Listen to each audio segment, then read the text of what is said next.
जीवन परिचय। तुलसीदास का जन्म संवत 1554 1511 में उत्तर प्रदेश के चित्रकूट जिले के राजापुर नामक गांव में हुआ था। उनके पिता का नाम आत्माराम दुबे और माता का नाम हुलसी था। बचपन में ही उनके माता पिता का निधन हो गया था, जिसके बाद उनका लालन पालन एक संत नरहरिदास ने किया। तुलसीदास का बचपन अत्यंत कठिनाइयों में बीता। साहित्यिक योगदान। तुलसीदास हिंदी साहित्य के महान कवि और भक्तिकाल के प्रमुख कवि थे। उन्होंने अपने जीवन का अधिकांश समय भगवान राम की भक्ति में बिताया और उनके काव्य में राम भक्ति, नीति, दर्शन और समाज सुधार के तत्व प्रमुखता से देखे जाते हैं।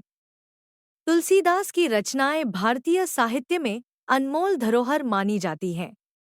उनकी सबसे प्रसिद्ध रचना रामचरितमानस है, जो रामायण की कथा का अवधी भाषा में काव्य रूपांतरण है। इसे हिंदी साहित्य का सबसे महत्वपूर्ण ग्रंथ माना जाता है।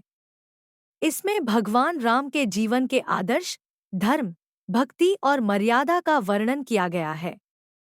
रामचरितमानस को सरल भाषा, सहज शैली और कथात्मक रूप में प्रस्तुत किया गया है, जिससे यह हर वर्ग के लोगों के लिए पठनीय और अनुकरणीय बन गया है। यह ग्रंथ भारतीय समाज और धर्म में अत्यधिक प्रतिष्ठा प्राप्त कर चुका है। तुलसीदास ने कई अन्य ग्रंथों की भी रचना की, जिनमें विनय पत्रिका, दोहावली, कवितावली और गीतावली प्रमुख हैं। इन ग्रंथों में भी राम भक्ति के साथ साथ जीवन के नैतिक और आध्यात्मिक पक्षों का वर्णन मिलता है। तुलसीदास के साहित्य में भक्ति, नीति, आदर्श जीवन और समाज सुधार के तत्व प्रबल हैं।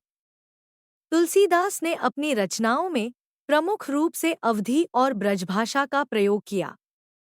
अवधी में रामचरितमानस जैसी महान कृति लिखी गई, जबकि ब्रजभाषा में विनय पत्रिका और कवितावली जैसी रचनाएं की गईं। उनकी भाषा सरल, सहज और मधुर थी, जिससे वह आम जनमानस तक अपनी बात को आसानी से पहुंचा सके। तुलसीदास ने अपने साहित्य में दोहा, चौपाई, सोरठा और कवित्त जैसे छंदों का प्रयोग किया।